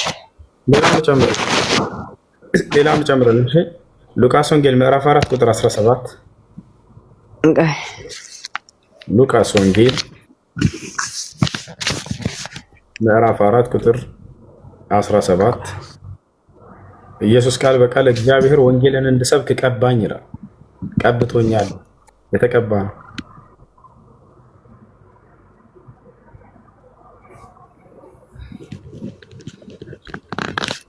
ሉቃስ ወንጌል ምዕራፍ 4 ቁጥር 17 እሺ ሌላ ጥያቄ ያለው ሲቀጥል ከላይ ትራቭል ሰላም አለይኩም። አለይኩም ሰላም ወራህመቱላህ። እንዴት ነህ? ሰላም አልሐምዱሊላህ። አስታወስከኝ ከአሁን በፊት ለአንተና ለእንትና ለኡስታዝ ማን ነበር ወደ ኢትዮጵያ የመምጣት ፕላን ካላችሁ ብዬ ነገራችሁ ነበር። ኢንሻአላህ አስታወስከኝ? ሰላም ነው? አማን ነው? አልሐምዱሊላህ። ኢንሻአላህ እንትን ሰዎች ሲያወሩ ሰምቼ ተጠይቀን ነበር የገባሁት።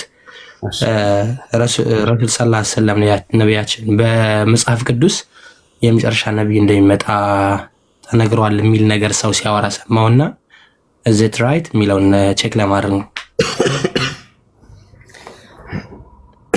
ቁም ነገር እንዳለ እሺ፣ አይሁዶች ነቢይ ይመጣል ብለው ያስቡ ነበር። ዮሐንስ እየሰበከ ባለበት ጊዜ ወይም እያጠመቀ ባለበት ጊዜ መጥተው ጠየቁት። አንተ ኤልያስ ነህ አሉት። አይደለሁም አላቸው። አንተ መሲህ ወይንም ክርስቶስ ነህ አሉት። አይደለሁም አላቸው። አንተ ነቢዩ ነህን ብለው ጠየቁት። ነቢዩ ነህ ብለው ጠየቁት። አይ አይደለሁም አለ። መሲሁ ማን ነው? ይታወቃል፣ ኢየሱስ ክርስቶስ ነው። ነቢዩ የሚባል አንድ ነቢይ ይጠብቁ ነበር እነዚህ ሰዎች አይሁዶች የሚጠብቁት። የት ይገኛል? ኦሪት ዘዳግም ምዕራፍ 18 ቁጥር 18 ላይ ይገኛል። እዚያ ለሙሴ ምን ብሎታል? እነሆ እንደ አንተ ያለ ነቢይንም ማስነሳላቸዋለሁ ብለው ነግሮታል። ይህም በተመለከተ ነቢያችን ሰለላሁ ዐለይሂ ወሰለም በአይሁዶች ፊት በቆሙ ጊዜ ድምፃቸውን ከፍ አድርገው እኔ ነቢዩ ነኝ ብለዋቸዋል። እኔ ነቢዩ ነኝ። አላህ በሙሉ ቁርአን ላይ ነቢዩ እያለ የሚጠራው እርሳቸውን ብቻ ነው። አነቢዩ አውላ ቢልሙእሚኒን ያ አዩሃን ነቢዩ ነቢዩ እያለ እርሳቸውን ብቻ ይጠራቸዋል። ትራቭል አምላክ አላህ ስብሐነሁ ወተዓላ ሙሴን በቀጥታ እንዳናገረ ከማን በኋላ? ከሙሴ በኋላ ነቢዩ ሰለላሁ ዐለይሂ ወሰለም አይደለ?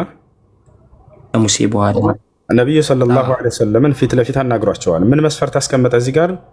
እግዚአብሔር ፊት ለፊት እንዳወቀው እንደ ሙሴ ያለ ነቢይ እግዚአብሔርን ፊት ለፊት እንዳወቀው ፊት ለፊት አምላክን ሂዶ ያናገረ ማን ነው? ነቢዩ ሰለላሁ ዐለይሂ ወሰለም አናግረውታል። እስራኤል ምድር ላይ ከዚያ በኋላ አልተነሳም። እነዚህ ሰዎች አምላክን ፊት ለፊት የሚያናገር እንደ ሙሴ ያለ ነቢይ ይጠብቁ ነበር። ማን ላይ ነው ይሄ የተስተዋለው ከተባለ ሐዲስ ላይ ነቢ ሰለላሁ ዐለይሂ ወሰለም ሰሒህ ሙስሊም 162 ላይ ኢስራእና ሚዕራጅ ጉዞ ባደረጉ ጊዜ ከአላህ ዘንድ ቀጥታ ሄደው ፊት ለፊት አምላክ አላህን አናግረውታል። ሙሴ አምላክ አላህ ሱብሓነሁ ወተዓላን እንዳናገረ ገብቷል። መስፈርት አስቀመጠ እዚህ ጋር አምላክን በፊት ያናገረ መሆን አለበት። ሌላኛው መስፈርት እንመልከት፣ እዚያው ላይ እንመለስ። አሁን ኦሪት ዘዳግም ምዕራፍ 18 ኦሪት ዘዳግም ምዕራፍ 18 እዚያው ላይ ስንመለስ አሁን ምን ይላል?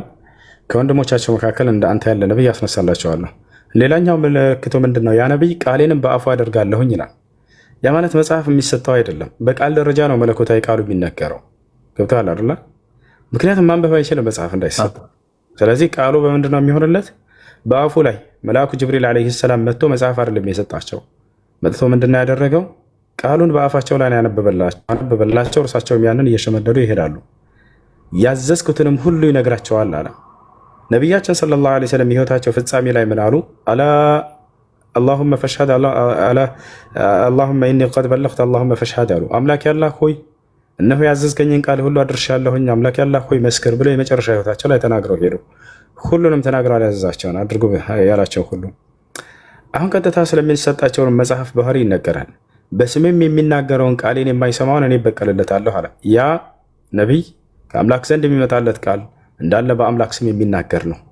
የትኛው መጽሐፍ ነው በአምላክ ስም የሚጀምር? ያ ጀማዓ ቢስሚላህ ራህማን ራሂም በአምላክ ስም በአላህ ስም እጅግ በጣም ርኅሩህና አዛኝ በሆነው በሚል እንዳለ ሙሉ የቁርአን ምዕራፎች ይናገራሉ። ኢላ ሱረቱ ተውባ አየህ አይደለ? በስሜም የሚናገረውን ቃሌን ይላል። በአምላክ ስም ብለው ነው የሚጀምሩት። እንደው አዲስ ኪዳን ናቸው እንዳንድን በሉቃስ ወንጌል፣ የዮሐንስ ወንጌል፣ ማርቆስ ወንጌል ብለው ነው የሚጀምሩት። በአምላክ ስም በፍጹም የሚጀምሩ አይደሉም። ይሄ ግን ቃል በቃል በአምላክ ስም ብሎ የሚጀምር መጽሐፍ እንደሚሰጠው ነው። እርሱን የማይቀበሉትን ሰዎች ይበቀልለታል። እንዳለ ከሃዲያኖች ቁረይሾችን አይታችኋል። አንቀበልም ያሉ ሁሉ እንዳለ ወድቀዋል በህይወታቸው። በርካታ መንግስታቶች፣ የሮማ መንግስታት እንዳለ ሁሉ መንግስታቶች ሁሉ በዘመናቸው አንቀበልም ያሉ ሁሉ ደብዳቤ ተልኮላቸው ሁላቸውም ወድቀዋል። ደብዳቤ ላኩላቸው። ቦታቸዋል አይደል? ይሄ ነው። ቀጥሎ ምን አለ? ነገር ግን ይናገር ዘንድ ያላዘዝኩትን በስሜ በድፍረት የሚናገር ወይም ሌላ ማለክት የሚናገር ነቢይ እርሱ ይገደል አለ። ይሄ ነው እንደ አጠቃላይ ነቢይ። ይሄን ቃል የሚነገረው በስሙ ነው፣ በአምላክ ስም ነው የሚነገረው። ያን ነቢያችን ሰለላሁ ዐለይሂ ወሰለም ያዘዝኩትን ሁሉ ያደርጋል። ወማ የንጢቁ ዐኒል ሀዋ ከራሱ አንዳችን አልተናገረም ሙሐመድ እኔ ያዘዝኩትን ቃል እንጂ ብሎ አላህ በቁርአን ላይ ራሱ መስክሮላቸዋል። ይሄን ይመስላል። ሌላው ነገር ኢየሱስ ክርስቶስ አዲስ ኪዳን ላይ እየተናገረው ኢየሱስ ክርስቶስ አዲስ ኪዳን ላይ ከእርሱ በኋላ የነቢይነት ማዕረግ ከእርሱ ከእስራኤላውያኖች እንደሚነጠቅ ለሌላ ወገን እንደሚሰጥ ይነግራቸዋል። ኢየሱስ ክርስቶስ አዲስ ኪዳን ላይ ምን አለ መሰላችሁ? ለእስራኤላውያኖች ሲነግራቸው ኢነ መለኩቱላህ ቱንዘዑ ሚንኩም ወዩዕጣ ሊኡመቲን ተዕመሉ አስማረሁ አለ። የእግዚአብሔር መንግስት ከእናንተ ተነጥቃ አላቸው ለአይሁዶች፣ ከእናንተ ተነጥቃ ፍሬውን ለሚያፈራ ትውልድ ይሰጣል ብሎ ነገራቸው። ከዚያም በኋላ ያ አካል ማን እንደሆነ ወረድ ብሎ እዛው ሲናገር እርሱም የማዕዘን ራስ ድንጋይ ነው እያለ ይናገራል። የማዕዘን ራስ ድንጋይ የሁሉም አለቃና ዋና ለማለት ነው። ነቢያችን ሰለላሁ ዐለይሂ ወሰለም ቃል በቃል ይህን ኢየሱስ የተናገረውን ያ የማዕዘን ራስ ድንጋይ እኔ ነኝ ብለው ሐዲስ ላይ ተናግረዋል። ፈአነ ለዚነ አሉ የማዕዘኑ ራስ ድንጋይ እኔ ነኝ ብለው ቃል በቃል ሐዲስ ላይ ተናግረዋል። ይሄ ምሳሌው እንዴት መሰላችሁ? ነቢያችን ሰለላሁ ዐለይሂ ወሰለም መሰሊ ወመሰሉ ልአንቢያ አለዚነ ሚን ቀብሊ አሉ ከመሰሊ ረጁልን በና በይተን ፈአሕሰነሁ አሉ ኢላ መውዲዑ ለቢና ወካነ ናስ የጡፉን ወየዕጀቡነ ሚንሃ። ነቢያችን ሰለላሁ ዐለይሂ ወሰለም ሲናገሩ ምን አሉ? እኔና የቀደሙኝ ነቢያቶች ምሳሌያችን ልክ እንደ አንድ ግንብ ነው አሉ። ግንብ በብሎኬት የተገነባች ግንብ ልክ እንደ አንድ ሰው ግንብን እንደገነባ። ገንቢው ማን ነው? ያ አምላክ ነው። ግንቦቹ ማን ናቸው? ነቢያቶች ናቸው። ከዚያም በኋላ ነው ነብዩ ሰለላሁ ዐለይሂ ወሰለም ያ ገንቢ አሳምሮ ሰራው ግንቡን አንዲት የማዕዘን ቦታ ላይ የምትቀር ድንጋይ ስትቀር ሰዎችም እርሷን ያዩና ይደነቁባት ይገረሙባትም ነበር አሉ። ምን አለ ይቺ ክፍተት ቦታ የማዕዘኗ ቦታ ላይ ድንጋይ መጥቶ በሞላት ብለው ይናገራሉ። አምላክም አላህ እኔን አመጣኝና በዚያች ቦታ ላይ ሞላኝ፣ እኔም የማዕዘኑ ራስ ድንጋይ እኔ ነኝ ብለው ተናገሩ። እነዛ ምሳሌያቸው ምንድን ናቸው ከተባለ ግንቦቹ ነቢያቶች ናቸው። ማን ነው ባለቤቱ? የግንቡ ባለቤት አምላክ አላህ ሱብሓነሁ ወተዓላ ነው። ገባችኋል አይደል? የማዕዘኑ ራስ ድንጋይ እኔ ነኝ ብለዋል ነብዩ ሰለላሁ ዐለይሂ ወሰለም ቃል በቃል ፈአነ ቲልከ ለቢና ያቺ የማዕዘን ራስ ድንጋይ እኔ ነኝ። ከእናንተ ተነጥቆ ፍሬውን ለሚያፈራ ትውልድ ይሰጣል ብሏቸዋል መሲሑ አይሁዶችን። የእግዚአብሔር መንግስት ከእናንተ ተነጥቆ አላቸው። ከዚህ በኋላ ፍሬውን ለሚያፈራ ትውልድ ይሰጣቸዋል። በምን ገለጻቸው? የወደፊቱን ትውልድ በፍሬያማ ገለጻቸው። አላህ በቁርአን ላይ ቃል በቃል ምን ይላል? በመሲሑ አንደበትም ፍሬ የምታፈሩ ዛፎች በምሳሌ በዚህ መልኩ ገልጫቸዋለሁ ብሎ ይናገራል። ይሄን ላሳያችሁ ምን እንዳለ። በመሲሑ አንደበት አላህ ሱብሓነሁ ወተዓላ ምን አለ? በኢንጂል ላይ ያለ ይናገራል። በመሲሑ አንደበት ላይ ፍሬውን እንደሚያፈራ ዛፍ ብዬ ገልጫቸዋለሁ። በቁርአን ላይ ይገኛል። ቀጥታ ዒሳ ዓለይሂ ሰላም መሲሑ የተናገሩት ቃል የት እናገኘዋለን? ቁርአን ላይ እናገኘዋለን። በምሳሌ ራሱ የገለጸበት ፈአነ ቲልከ ለቢና ያ የማዕዘን ራስ ድንጋይ እኔ ነኝ ብለው ቃል በቃል ይናገራሉ። አላህ ነቢዩ ሙሐመድን ሰለላሁ ዐለይሂ ወሰለም ሲገልጻቸው እንደ ሙሴ ያለ ነቢይ ነህ ብሎ ይገልጻቸዋል። ኢና አርሰልና ኢለይኩም ረሱለን ከማ አርሰልና ኢላ ፊርዓውነ ረሱላ ይላል። እኔ ወደ እናንተ መልእክተኛ ላኩኝ ልክ ወደ ሙሴ እንደላኩት እንደነበረው ነቢይ እያለ ይናገራል። ወደ ሙሴ የተላከው ነቢይ ማን ነው? ልጆች መስክሩ። ወደ ሙሴ የተላከው ነቢይ ማን ነው? ይቅርታ፣ ወደ ፈርዖን እንደላኩት ነቢይ ይላል። ወደ ፈርዖን የተላከው ነቢይ ማን ነው? ትራቨል እኔ ወደ እናንተ መልእክተኛ ላኩላችሁ አለ ነብዩ ሰለላሁ ዐለይሂ ወሰለም። ወደ ፈርዖን እንደላኩት አይነት ነቢይ አለ። ወደ ፈርዖን የተላከው ነቢይ ማን ነው? ሙሴ ነው። ቃል በቃል አላህ ምን እያለን ነው? ነብዩ ሰለላሁ ዐለይሂ ወሰለምን እንደ ሙሴ ያለ ነቢይ አንተ ነህ እያላቸው። ስለዚህ ምን አለ? ሙሴን ምን ብሎታል አምላክ? ኦሪት ዘዳግም ምዕራፍ 18 ቁጥር 18 ላይ እንደ አንተ ያለ ነቢይ ወደፊት አስነሳለሁ ብሎታል አላህ ቃል በቃል በቁርአን ላይ ነቢዩ ሙሐመድን እንደ ሙሴ ያለ ነቢይ አንተ ነህ ብሏቸዋል። ምልክቱ ምንድነው? አምላክን ፊት ለፊት የሚያናግር ነቢይ ይጠብቁ ነበር አይሁዶች። እንደ ሙሴ ቃል በቃል ነቢዩ ሰለላሁ ዐለይሂ ወሰለም አምላክን ፊት ለፊት እንደ ሙሴ እንዳናገሩ ሶሒህ ሙስሊም 162 ላይ ታገኛላችሁ። እስራኤላውያኖች ምን አሉ? ከዚያም ወዲህ ያን ቃል አምላክ ለሙሴ ከተናገረው በኋላ እንዳንተ ያለ ነብይ ያስነሳላቸው ካለ በኋላ በእስራኤል ምድር ላይ አምላክን ፊት ለፊት እንደ ሙሴ ያናገረ ነብይ ያላገኘንም አሉ። እነዚህ ሰዎች የት ነው የሚያገኘው ከተባለ ቀጥታ እዚህ ጋር አገኘው። ሶሒህ ሙስሊም 162 ላይ እውነትን ለሚፈልግ ሰው ነብዩ ሰለላሁ ዐለይሂ ወሰለም ቃል በቃል እንደ ሙሴ አምላክን ፊት ለፊት አናግረውታል።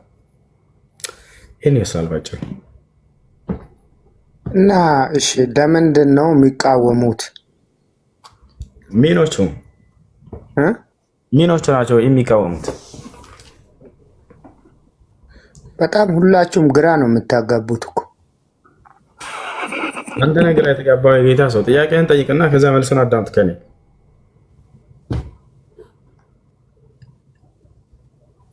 አይቶ አሁን የምትለው እንደ ሙሴ አይነት አሁን ነብይ መሐመድ ነው አይደል የተነሳው? እንደ ሙሴ ፊት ለፊት የሚጋፈጥ ፊት ለፊት አምላክን ያናገረ እርሳቸው ናቸው። እንዳናገሩ ማስረጃ ከፈለክ ያሳያሉ። እሺ ሌሎቹ ለምንድን ነው የሚቃወሙት? ሌሎች ሃይማኖት ማንን? ነብዩ መሐመድን ሰለላሁ ዐለይሂ ወሰለም። ለምንድን ነው ሙስሊም ትክክለኛ ሃይማኖት አይደለም ብሎ የሚቃወሙት? ለምንድን ነው? ያው ስሜታቸውን በመከተል ሚዛን ይዘው ቢመጡ ነብያቶችን እንደ ነብይ የተቀበሉ ሰዎች ሁሉ ነብዩ ሰለላሁ ዐለይሂ ወሰለም መተው ቢመዝኑ ከተቀበሏቸው ነብያቶች በላይ ሆነው ያገኛቸው ነበር። ግን ሰው እውነትን አይፈልግም። እርሳቸውን መስደብና መዝለፍ ነው። ግን አንተም እውነታ የቱ ጋር እንዳለ ታውቃለህ? አዎ በደንብ አውቃለሁኝ። አምነህ አትቀበልም? የትኛውን? የቱ ጋር ነው ትክክለኛ እውነታ አለው? ነቢዩ ሙሐመድ ሰለላሁ ዐለይሂ ወሰለም ጋር እንዲሁም ኢብራሂም፣ እስማኤል፣ ኢስሐቅ እነዚህ ሁሉ ነቢያቶች ጋር ነው እውነት ያለው። ወንድ ልጅን በማምለክ ላይ በፍጹም እውነት የለም፣ አይኖርም ወደፊት። አንተ የሚመስል ወንድ ልጅ አምልከህ እውነት ላይ ነው ያለሁ ብለህ ታስባለህ? እስኪ መልስልኝ ሳሚ፣ ቆም ብለህ አስብ።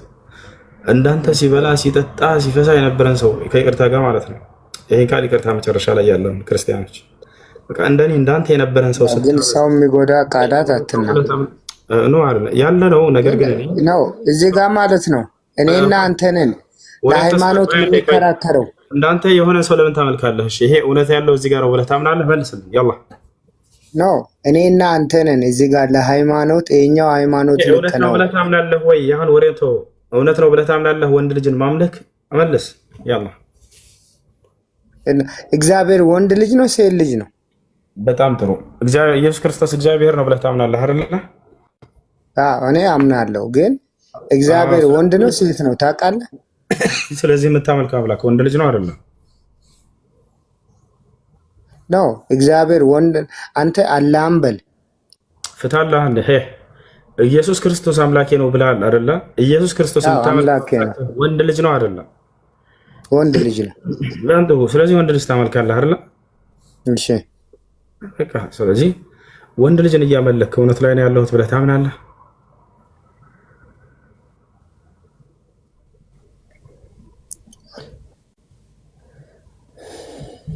እሺ አንተ አላህን ታመልካለህ?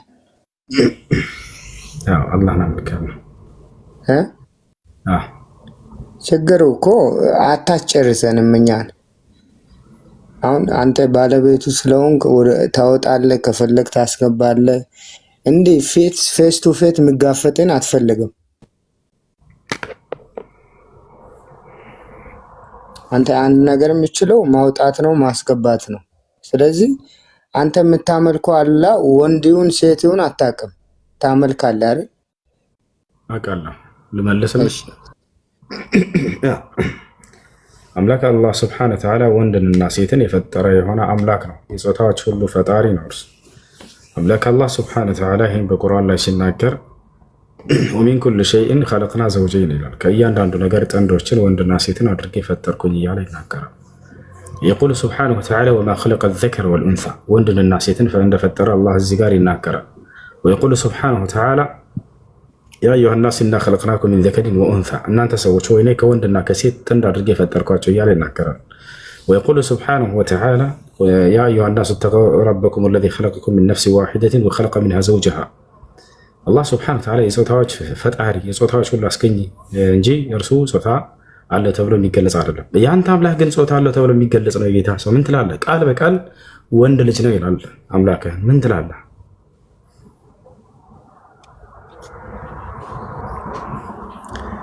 ተው በቃ። እኔ አሁን እኮ እዚህ ጋር እኔና አንተ ነን የምንከራከረው። ረበ ፈጣሪ አይደል? እኔና እኔ መላከር የተከራከረ እኔና አንተ ሁመን ቢ ነው እዚህ ጋር የምንከራከረው። እሱ የሚጠቅም ጥያቄ ካለ ቢጠይቅ ይሻላለኝ ማለት ጥያቄ ካለው ጠይቅሽ። ጥያቄ ሳሚ ጥያቄ ካለ ብትጠይቅ፣ ግልጽ ያልሆነ ነገር ካለ ቅሬታም ብትፈልግም ትችትም ቢሆንም አቅርብና እንትን በል። ምክንያቱም ሌላ ሰው ባንተ ነገም ቢሆን በሚዲያ የምጠይቀው ትክክለኛ ሃይማኖት ያለው ትክክለኛ እውነት ያለው ሙስሊም ጋር ብለዋል። በቃ እስከ ዛሬ እኛ የምንከተለው ሃይማኖት ውሸት ነው ማለት። ስለዚህ ይሄን እቺኛው መልክ በሰፊው እስከማገኝ ያው አንተ እኔ ጋር ነው ትክክለኛ እውነት ያለው። አብዛኛው ሰው ከሙስሊም ወደ ፕሮቴስታንት ወደ ሌላ ሃይማኖት እንዲመጣ በጣም ፑሽ እየተደረገ ነው። ግን እሱ ያለው ትክክለኛ ሃይማኖት ያለው እኛ ጋር ነው፣ ትክክለኛ እውነት ያለው ሙስሊም ጋር ነው ብለዋል። ምን እርግጠኛ ነኝ ለዚህ? በማስረጃ ስለሚሄድ ማስረጃ ከፈለክ እያሳየ ቅድም ጠይቀህ ነበር። ሲያወጣልኝ አልክ። አምላክ እንደሰበከ አምላክ እንዳዘዘ ሙስሊም ሆኖ ብሎ ነቢያቶች ሁሉ ሙስሊም ሆኖ ብለው እንዳሉ ነቢያቶች ሁሉ እኛ ሙስሊሞች ነን እንዳሉ እያሳየህ ነው። እንግዲህ እውቀት የሚገነባው የእምነት ባለቤት እስከሆንክ ድረስ በአምላክና በነቢያት ትምህርት ነው ብለህ እስካመንክ ድረስ ቢያንስ በያዝከው መጽሐፍ ላይ ማጽደቅ አትችልም። እኔ ማጽደቅ የምችለው እውነታ አንተ መጽሐፍ ላይ እግዚአብሔር ክርስቲያን ሆኖ ብሏል ወይ? የለም። አሁን እኮ የትኛውም በአንተም ሃይማኖት በእኛም ሃይማኖት በስሜ ብዙዎች ይመጣሉ ብለዋል። ጠይቀው አያዳምጡም። ከእኔ ፊት መጽሐፍ አይችሉም። እሺ ልጆች መልካም አዳር ይሆንላችሁ። ሰላም አለይኩም። እሱ ደህና አደሩ። ኢንሻአላህ ያው እንግዲህ ያንህን ነገር ኢንሻአላህ ፕላን ስታደርግ ንገረኝ። ኢንሻአላህ